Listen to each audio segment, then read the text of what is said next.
Leviticus 11. The Lord told Moses and Aaron to say to the community of Israel, "You may eat any animal that has divided hoofs, and choose the cud. But you must not eat animals such as camels, rock badgers, and rabbits that chew the cud but don't have divided hooves. And you must not eat pigs. They have divided hooves, but don't chew the cud. All of these animals are unclean, and you are forbidden even to touch their dead bodies.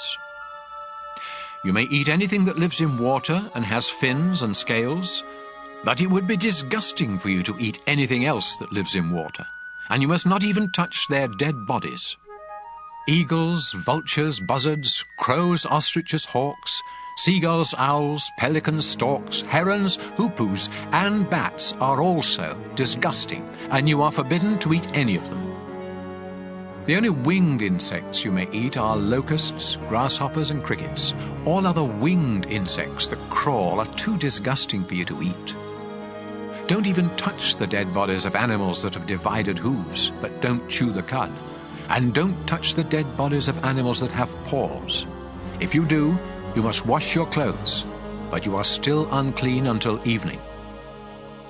Moles, rats, mice, and all kinds of lizards are unclean. Anyone who touches their dead bodies, or anything touched by their dead bodies, becomes unclean until evening. If something made of wood, cloth, or leather touches one of their dead bodies, it must be washed, but it is still unclean until evening. If any of these animals is found dead in a clay pot, the pot must be broken to pieces, and everything in it becomes unclean. If you pour water from this pot on any food, that food becomes unclean, and anything drinkable in the pot becomes unclean. If the dead body of one of these animals touches anything else, including ovens and stoves, that thing becomes unclean and must be destroyed. A spring or a cistern where one of these dead animals is found is still clean, but anyone who touches the animal becomes unclean.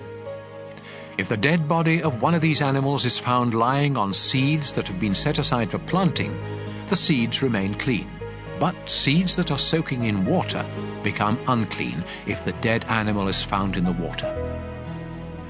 If an animal that may be eaten happens to die and you touch it, you become unclean until evening. If you eat any of its meat or carry its body away, you must wash your clothes, but you are still unclean until evening. Don't eat any of those disgusting little creatures that crawl or walk close to the ground. If you eat any of them, you will become just as disgusting and unclean as they are. I am the Lord your God, and you must dedicate yourself to me and be holy, just as I am holy. Don't become disgusting by eating any of these unclean creatures. I brought you out of Egypt so that I could be your God. Now you must become holy because I am holy. I have given these laws so that you will know what animals, birds, and fish are clean and may be eaten, and which ones are unclean and may not be eaten.